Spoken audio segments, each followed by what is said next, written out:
Hi, this is Brendan Davis from Bedrock Games and the Bedrock blog, and I'm here with Dion and Kenny, and we're going to be talking about Butterfly and Sword, a 1993 film directed by Michael Mak.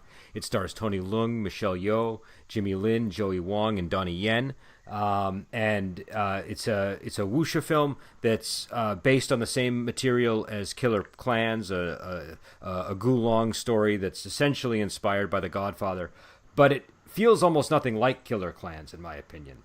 And it's essentially about a sect war, but in this version, they really focus a lot more on this love triangle between the Michelle Yeoh, Donnie Yen, and Tony Leung characters, and Joey Wong. I guess a kind of a triangle or a square. I don't know.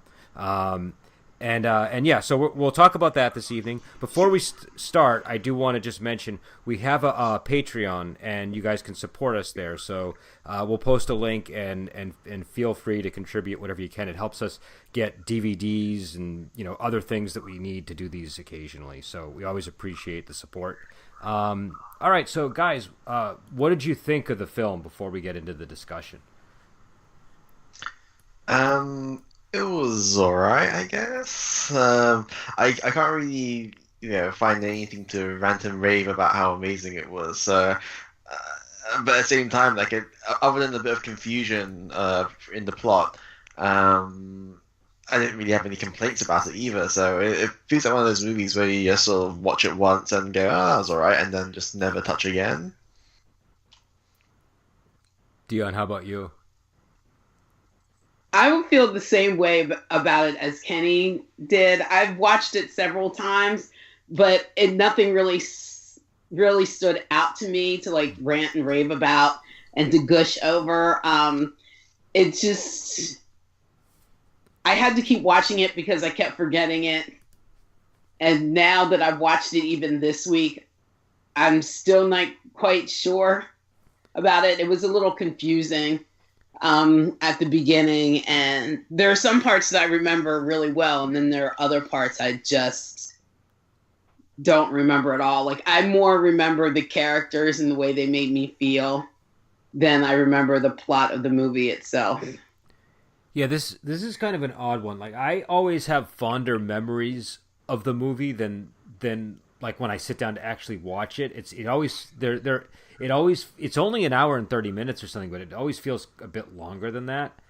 I think it's an enjoyable movie, but it just has these moments that kind of drag on a little bit, and it also sometimes feels a little bit standard to me. It's one of these films that could kind of get lost in the mix of other '90s wuxia films. There are a few things about it that I particularly like, though. I did like Michelle Yeoh's performance in this as a character, like just the sort of the sort of the love triangle aspect of that character. I feel she did a really good job with, and I liked a lot of the action sequences. So I think it's a good movie to go back to just to watch the action sequences sometimes, because it has a lot of these sort of like it's like you have no doubt that you're in a flying swordsman movie from the very beginning of the film. And so that throughout the film, it's just that kind of fight choreography. But I would tend to agree that it's one of these movies that it's sort of like I have to it's not quite like you watch it once and done. Like, I've gone back and watched it again, just like Dion has said, but I always kind of have to muster up a little bit of energy to do it. Whereas Killer Clans, I can just pop that in and watch it. Do you know what I mean? It's not. There's like a little bit of a resistance before I want to sit down and watch the film, and I think it's because I know there are those somewhat dull moments that I'm going to have to sit through.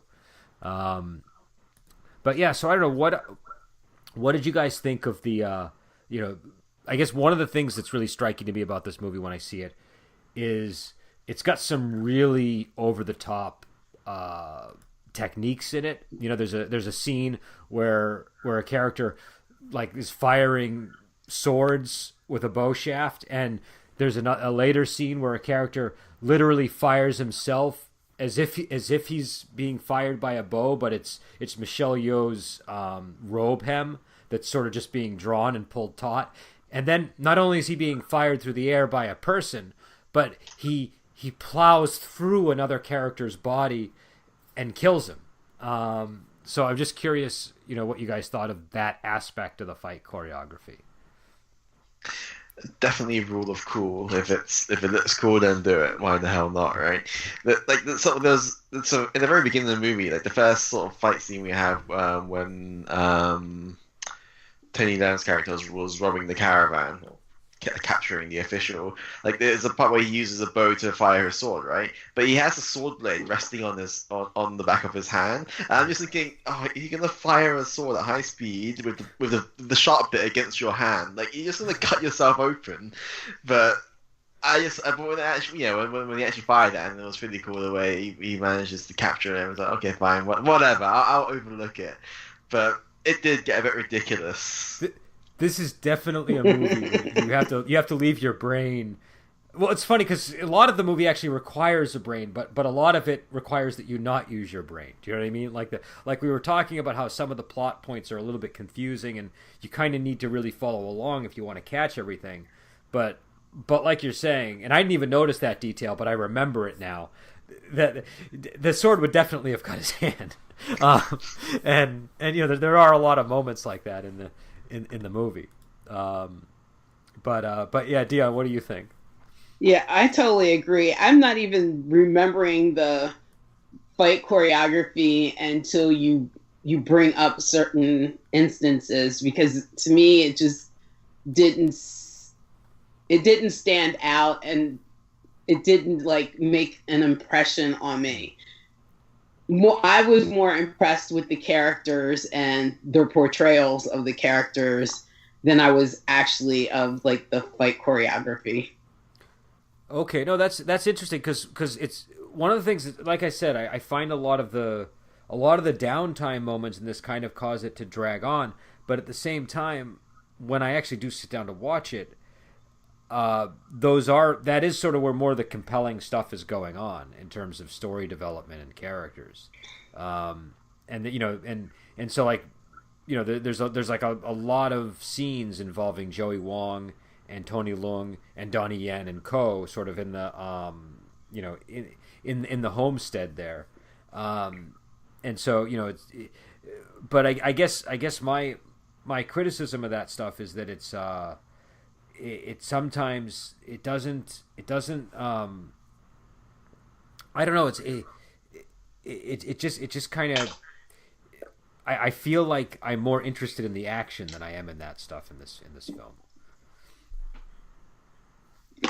And I'm the complete opposite. I was more interested in what was happening between the people and the relationships than I was in the action, because I think the action became not frivolous, but over the top, the things that they were doing. So it didn't affect me as much, but I was more intrigued with the four of them and how they related to each other.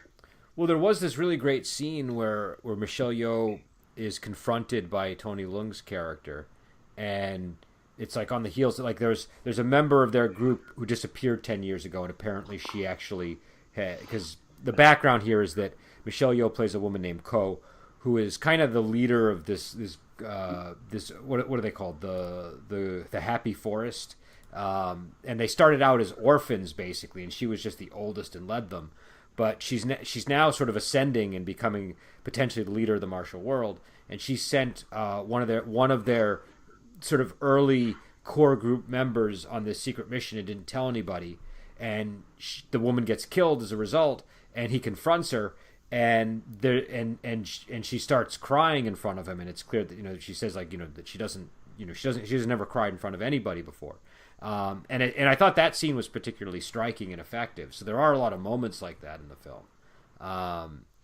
and I think that the if I'm going to contrast this with Killer Klans, I think one of the things that this movie doesn't do as well as Killer Klans does is it doesn't quite, like, something about this is basically about a sect war, right? And we see lots of evidence of that over the course of the movie. They're planning, they're doing all kinds of things.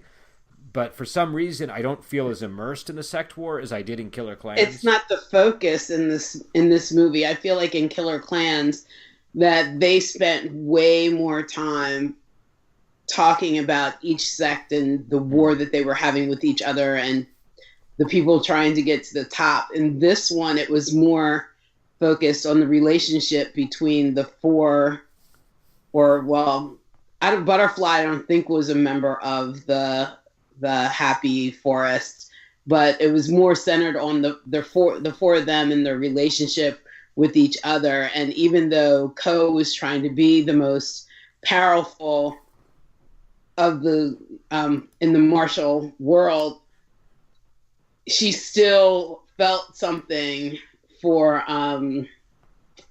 Tony's character.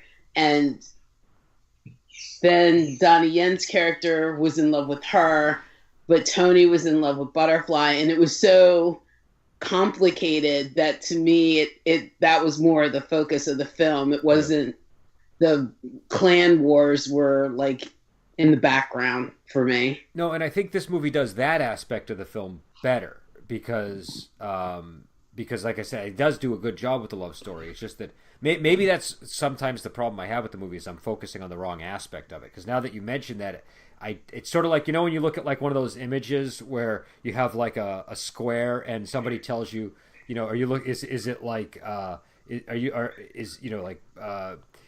is it turned over or is it facing you? And depending on what your brain is doing, it'll pop either way. I feel like this is maybe kind of similar where I was trying to interpret all of the sect war stuff as the main meat of the movie. And that's why I kept getting bored when it would transition to the love story, but it's really the love story that I should have been focused on. And do you think that's because maybe you went into the movie knowing that it was about that the source material was about a sect war, whereas for me, because going into this sort of fresh, and I don't think I've actually watched Killer Clans, so I had a completely sort of fresh view of this story and no knowledge of the source, and all I see is more the love story than a sect war or intrigue in the government, that type of thing. I mean, I saw this before Killer Clans. I saw this renting it, I think, from Blockbuster ages ago. And at the time, I probably just, absorbed it all and didn't really think much about it because I had no idea who Leung was. I didn't know about Killer Clans.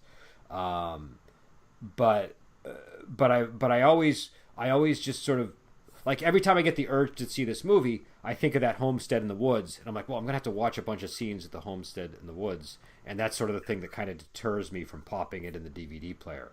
I do rewatch it from time to time, but mainly it's because I want to get through that stuff to see the fight scenes. But I don't know. I mean, I think when I was told that this and Killer Clans were based on the same source material, my mind was blown because you really don't see much parallel unless you're familiar with the story, either from the source material itself or if you've watched them both a million times. And even with that, like I find they handle it so differently. They don't feel like they're the same story at all. Do you have the same experience, Dion, or do you feel differently about it? No, I have the same experience. I didn't know they were from the same source material until you told me after I had watched it twice. And then I was like, really? I really need to watch these two movies back to back so I can get a better sense. But I never really had the chance to do that. And they do feel like two completely different movies. I would have never have guessed, like when Cheng Che would remake one of his kind of movies, you could see the elements very closely related to the original one he did. But here it's just like, yeah, they were two separate movies to me. I would have never believed they were based on the same source material if it hadn't been said by you, because I think of you as a reliable source. And I had two other people in my Facebook groups tell me the same thing. So, yeah, I would have never believed it. And there's a partial translation of the story available at SPCnet. And so, like I've gone in and read that, but you don't get the whole story because it's only partial. unless somebody's finished it since the last time I checked it out. But I mean, they're just totally different movies. Like Killer Klans, Kenny, it's basically The Godfather is sort of what Killer Klans is, and this movie feels nothing like The Godfather.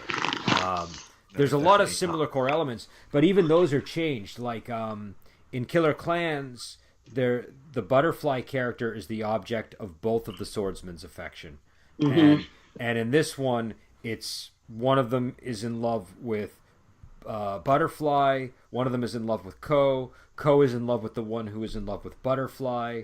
And I might be missing something in the equation here, but like, you know, it's a you know, they're at the end of the day, there are two characters who are experiencing unrequited love, and so that's sort of the thing that drives it. In Killer Klans, the character that Donnie Yen plays is sort of a shattered man because he was in love with Butterfly, and he because of this thing that happened, he can't have her and he can never be with her, and he's just sort of, you know, he basically is on the cusp of death just because, you know, just existentially he just doesn't have any fight left in him, it seems. And the Ko character is a totally different person in Killer Klans. But yeah, so I don't know. I think one of these days we'll. So wait, have we not done Killer Klans on the show then? I feel like it was on the list at some point. Maybe it's one of the ones I missed. Like I've definitely heard it come up a few times already. So, but I don't remember watching it. So maybe it just wasn't one of the ones that I was on. Yeah, maybe we'll have to check that, because if we have it, we should remedy it. But I don't know. I mean, you know, aside from, you know, some of those negative things, there are a lot of things that I do like about the movie. One of them is the and I get this with a lot of 90s wuxia, but this one in particular, I tended to notice it, is a lot of the 90s wuxia to me feels kind of like a horror movie. It's got like that, like every once in a while they get this creepy music going, especially when there's like a like in an old like I don't know, like if you watch like an old Shaw Brothers movie, the big old Grand Master is always like ferocious and powerful, but in the 90s ones they make them extremely terrifying. Do you know what I mean? There's like something really creepy about these old powerful masters, and the way that it's shot, the mood, the way that the guys tend to look, it just all looks really creepy and scary. And I think they did like with the eunuch at the end of in the final battle, they kind of got that here. He was more gross than creepy to me. I guess it was his decrepitness, the contrast, I guess, of the way he looks and what he was pulling off. Yes, definitely. Because he was a bit like he was a bit like skeletal, I'd say, and he reminded. Go on. I was going to say he just kind of reminded me, something about him reminded me of the Crypt Keeper from Tales from the Crypt. Yeah. I was never spooked or creeped out by him. I just thought he was gross. Yeah, I find these guys kind of scary. Like something about the way that they present them. Same in Swordsman 2. The one of the clan leaders in Swordsman 2 is also kind of a similar type of guy. And I noticed they use similar visuals where the guy will extend both hands and kind of like their hands will be out like that. I know the listeners can't see, but you guys see what I'm doing. And they'll have like a shock, you know, of white hair on a balding head, and it's this particular look that conveys like I'm old and decrepit, but I'm coursing with powerful chi energy or something, you know. Yeah, when they put their hands out like that and they kind of make the claws, it kind of reminds me of Freddy Krueger. Yeah. And And also just the music and the way it's, you know, the blue lighting and all that stuff. It just kind of, I don't know. I noticed this with a lot of 90s wuxia films, and this one I kind of saw that.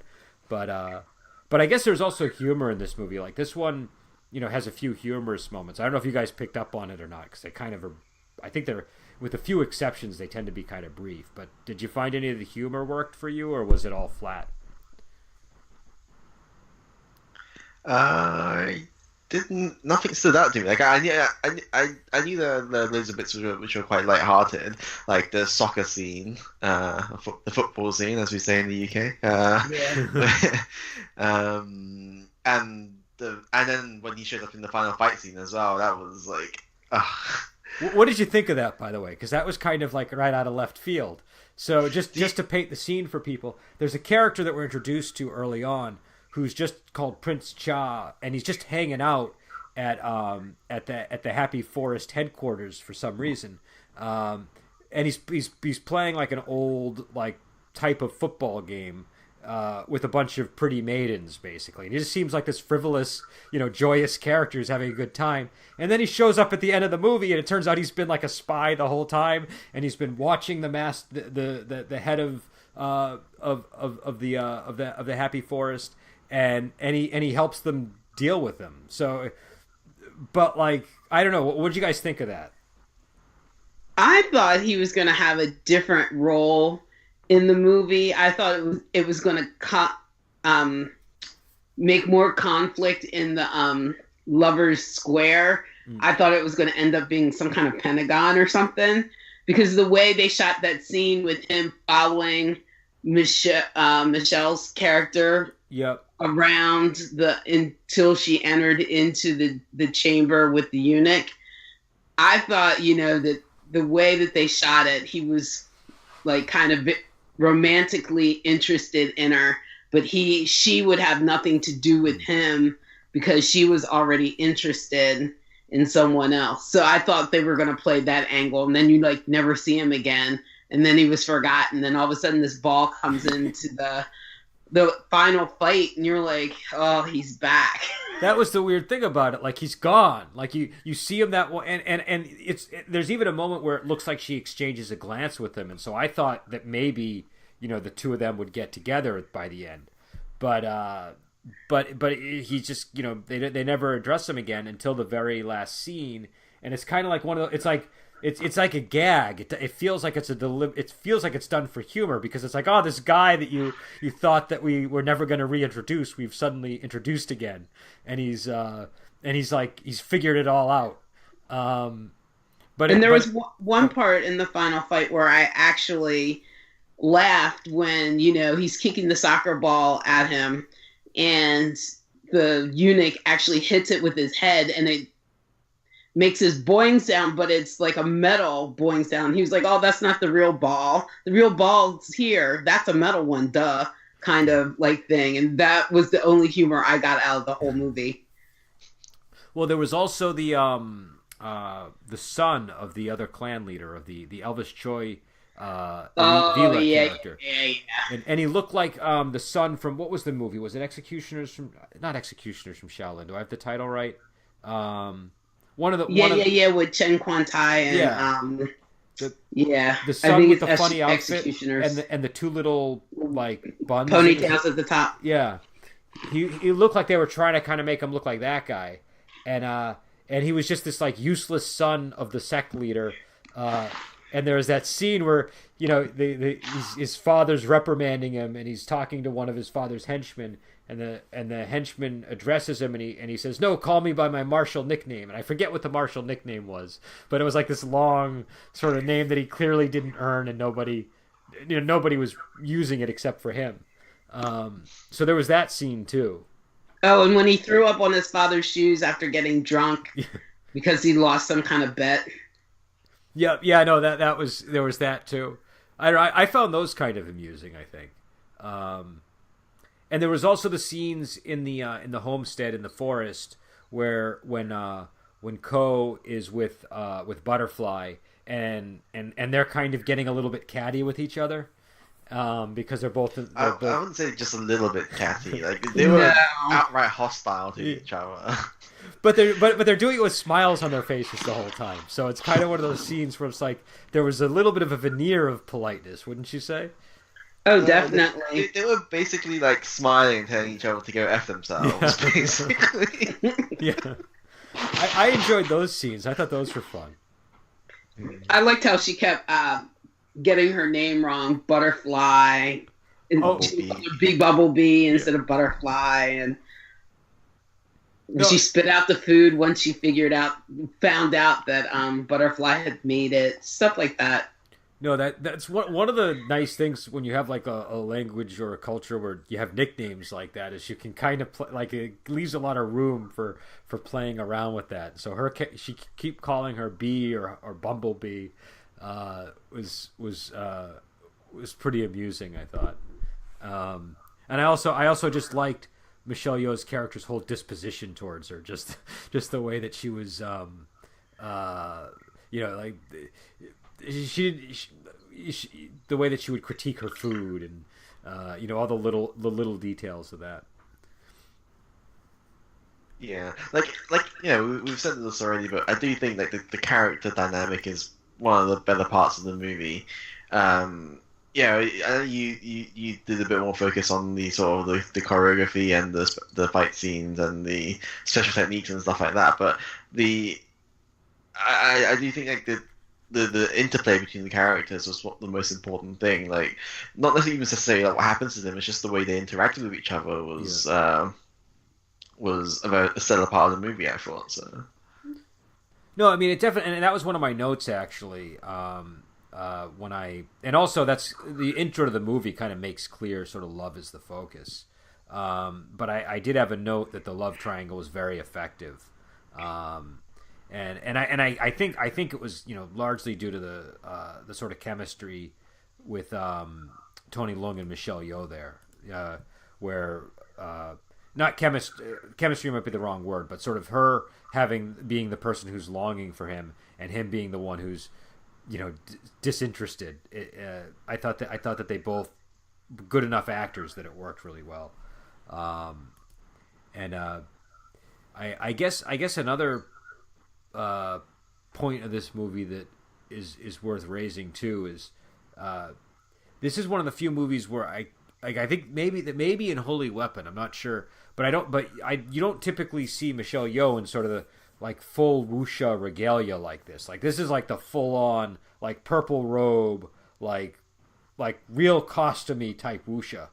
And even when I've seen her in wuxia movies, she often has more I don't know, just like more standard clothing, if that makes sense. cleaner, less flowy type stuff. Yeah. This movie, she was definitely more feminine and more flowy and more graceful. Yeah, because in a lot of her movies, she's almost a little bit masculine, and Well, she tends to be heroic, right? Yeah. So I'd say like her other sort of roles, like she has a very heroic persona, which she dresses the part for that as well. But here which I think makes sense. Like she's more of a politician, courtesan type thing, intriguing in the background.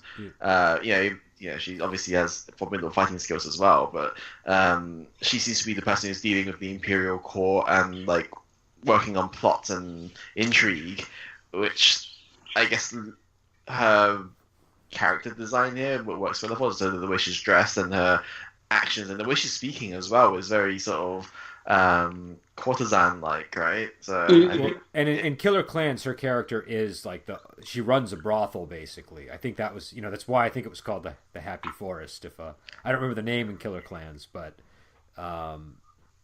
the in this movie, I feel like it was a little unclear exactly what her. Do you think she was meant to be a courtesan in this movie?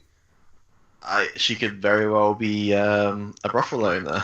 Like she's got that sort of character archetype, like so just the way she acts and she was dressed like that. That's even if they were never very clear about what she was actually doing, like that sounds perfectly plausible. Yeah, because even her martial arts in this, it was all about turning like soft things into hard things, like the fabric. Do you know what I mean she had like it was that style of wuxia martial arts, and I think that so it all kind of felt like a very like you're saying, it was all very feminine, and normally she's like you said, she's got more heroic sort of powerful style, so her fight scenes to me almost were more it was not a waste of her talent. It's just that they used her talent differently. Like you didn't get to see as much. Like in some of her movies, you get to see her do all these amazing kung fu moves and things like that. And here, it's all more suggestive of her internal power than anything else. Do you know what I'm saying? Like I didn't feel like I felt like she was almost shot more the way that they would shoot Bridget Lynn in a movie. No, I agree with that. She was definitely more of, I don't know if I would use courtesan so much. I'm not exactly sure what term to use, but she was definitely not the strong, heroic type that she usually is. But I think, because even in the flashback scenes when they were showing them as young kids, she didn't seem to be the most forceful one. She was the one that surrounded herself with the forceful kids that she knew that had the power and could do the fighting really well, that she could train up to be kind of like her muscle, so that you could see she was training to be a leader there, but more of a mindful leader, in that she using more of her brain power than more of her physical skill. Yeah, she's definitely a plotter, and I think that's the thing that really makes it in keeping with the Killer Clans is the sort of scheming aspect of it and the leadership aspect of it. What did you guys think of the backstory scenes? Because they do kind of jump right into those flashbacks. I mean, you figure it out, once it becomes clear. But did you think those scenes worked? Were they confusing? Was there any parts of them you didn't like? I thought it was gonna be much darker than it turned out to be. Like a few of the times, like where I think that maybe they'd accidentally, but like they actually kill Michelle Yeoh's character's father, for example, or they were gonna stab the sleeping martial artist on the road, type of thing. Like, if this is a Gulong story, then that's perfectly plausible that these kids could turn out to be murdering from a very young age, right? Well, and those scenes were interesting. Like the scene where they take the sword from the swordsman, the music to that, it was like the music that you see in a movie like Goonies or something at the very beginning when the kids are just doing stupid kid things and being, it's like this jovial music. But it felt really weird because they were stealing a guy's sword and then like real fighting was happening. Do you know what I mean? It was like, and then, and the scene where they, where they burned the place down. Like that was another one, like the one you were talking about. And even the umbrella scene where what was the kid with the candy, sprays them with water and then they beat him up and then he gets Ko to come after them, and it's like gang warfare but among like 8-year-olds. Do you know what I mean? But it's deceptively, I don't know. It's sort of like you said, I feel like it actually is dark, even though it's not presented in a dark way, because it's still kind of just because the implications are there. This is the sort of stuff that we get up to. Yeah. These are not. I mean, and then when we next see, like not when we next see them, but then in their adult life, they're like killers. Do you know what I mean? They're like,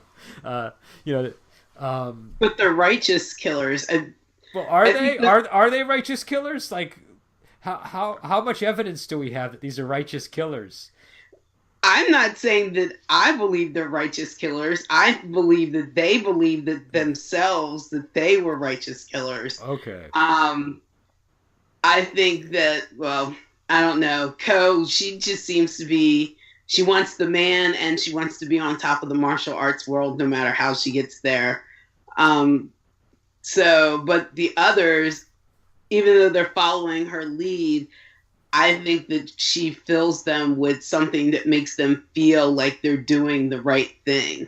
Okay. And so therefore they think that they are righteous killers, that they're taking down the bad elements in the world. Go ahead. No, you go ahead. Because I see that as like, to me, it's like a personal loyalty thing, which feels more like the mafia or like gang type stuff. Do you know what I mean? It feels more like they're, I guess they're like honorable in that like they have personal loyalty to her, but it didn't feel to me like there was no just cause underneath everything they were doing. It was the thing that made what they were doing right was that they were all on the same side. But I don't know. I mean, I guess that would be a point in favor of it, being in line with the source material. I don't know, Kenny, what did you think?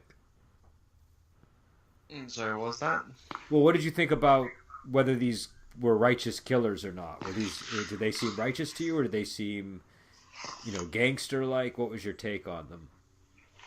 I don't know. I feel like everybody seemed very desensitized to the killing. Like, Tony Leung's character was always all smiles and stuff, and he's always like happily going back to his new wife, and he seemed perfectly at ease and at peace with what he does, right? And I think like in this sort of setting, I don't think anyone believes that they are righteous or not. It's just whether they're alive or dead kind of thing. Like, if they succeed, then they're fine. Like Donnie Yen's character was just like, well, if I lose my arm, I'm an assassin. Them's the breaks, right? Well, also he was using that to get affection from Ko as well, because she would nurse him back to health whenever he was injured. So he was I think there was also like a ulterior motive with some of his injuries that he sustained. Yeah, so I feel like everybody there is just like, well, they accept that they kill people, and that's basically it. Whether it's right or wrong, they don't want to think about it, kind of thing. They don't really consider it. I mean, maybe Michelle Yeoh's character Ko thinks about it a little bit more because she's the one who's doing it. But ultimately, like, she's just after the wealth and the chance to be the leader of the martial world, kind of thing, right? So from that point of view, I'd say that maybe she is straying on the evil side of things, but the people who help her just help her because they grew up with her, and they view her as like a pillar of support and the elder sister kind of character, where they just exist to help her, kind of thing. Yeah. No, and I think that backstory is that's where the backstory really works, because it makes their relationships all make sense. But yeah, I don't know. I guess I feel like it's one of the interesting things you mentioned to me was the Tony Leung character, who's kind of just this happy, smiling guy, but we're sort of told in the movie that he wants to leave the martial world. He's supposed to be sick of the killing, right? And he wants to just be in love with Butterfly. But in the original Killer Clans, the guy who's doing that and is in love with Butterfly and ultimately decides to leave the martial world, you kind of get the sense from his personality that he doesn't enjoy the killing. I almost saw the Tony Leung character in this is similar to the Joker character in Full Metal Jacket. Do you know what I mean? Like he's sort of like it feels like he's holding everything in the world at arm's length, and he's not really engaging with any of it. Do you know what I mean? Like I feel like his smile and his lightness or his lightheartedness is just this thing that allows him to have distance from people, if that makes sense. Maybe I'm off the mark because I'm I don't know. Like I'm just and on the other hand, I'm just thinking, it's just standard '90s Hong Kong martial arts movies where everybody's weirdly lighthearted no matter what sort of atrocities are happening around. That's true. But Tony Leung is like a really good actor too. So I feel like with him, I don't know, like if he's supposed to be playing a character who's longing for love, like it's written all over his face. Do you know what I mean? And here I only saw traces of that once in a while. I didn't, for the most part, he seemed to be kind of a jokester type guy. Do you know? Well, I saw that when he was with Butterfly, that's when he was his lighthearted jovial, in love self. But when he had to go out in the world and do his job, he wasn't that character at all. I mean, he was able, to me, separate his two worlds, but he just wanted to get this last mission, the killing, over with, so he could return to the little happy treehouse abode in the woods with his wife. It's just, he just had this one mission to get through, and then to find that his former friend that was sent out on a mission that he knew nothing about just pops up. You could see the concern in his face, like, where are you coming from? What have you been doing all this time?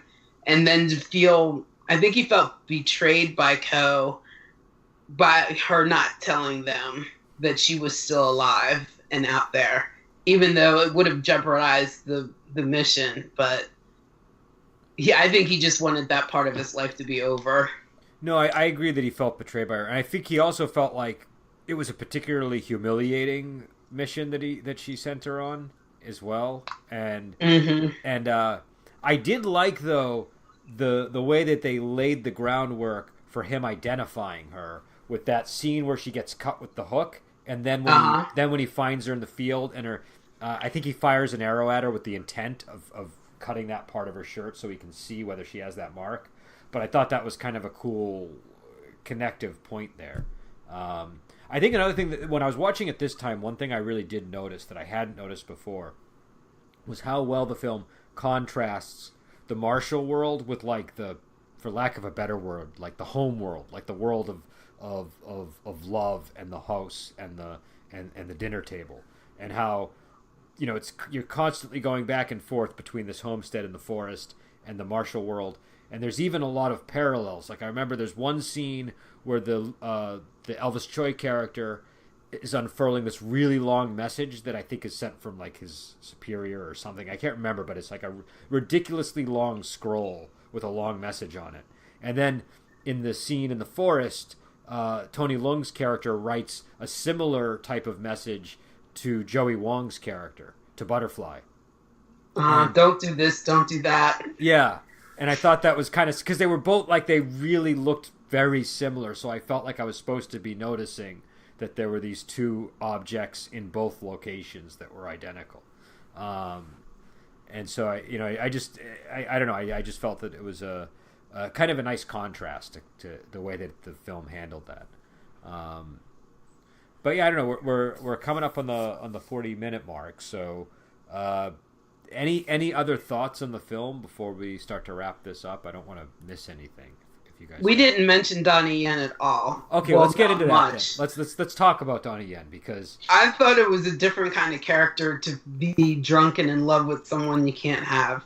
I thought he played it very well, and I wish he had found someone else in the movie to love, but yeah, I thought he was really good in that character. It was just complete opposite of the strong, masculine character that's the martial hero that you're used to seeing.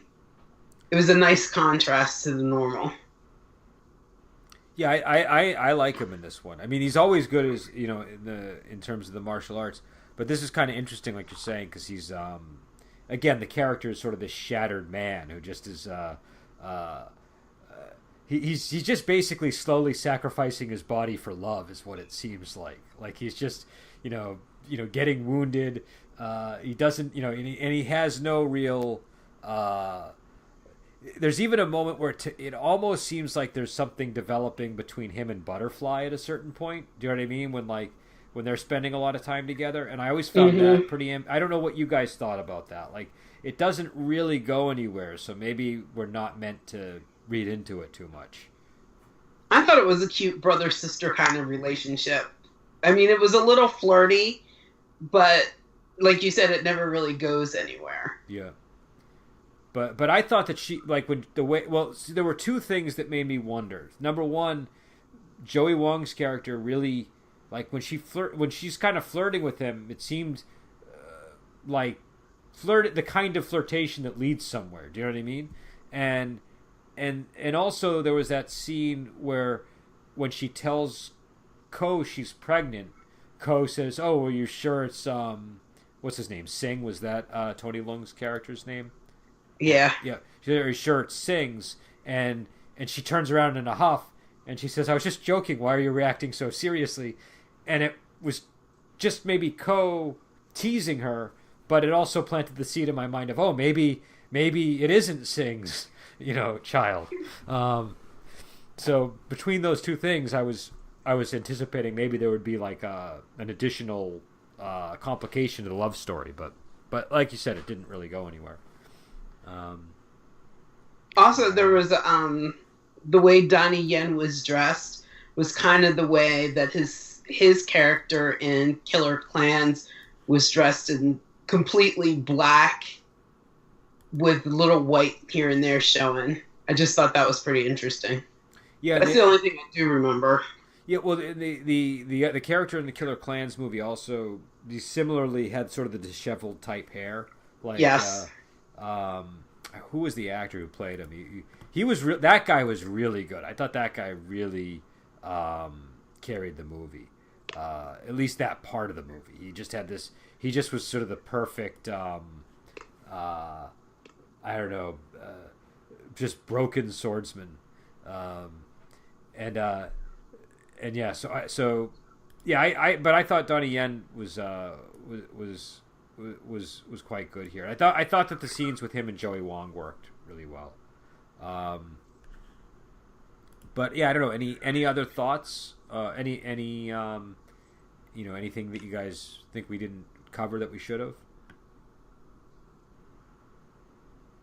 I think we've gone through just about everything. I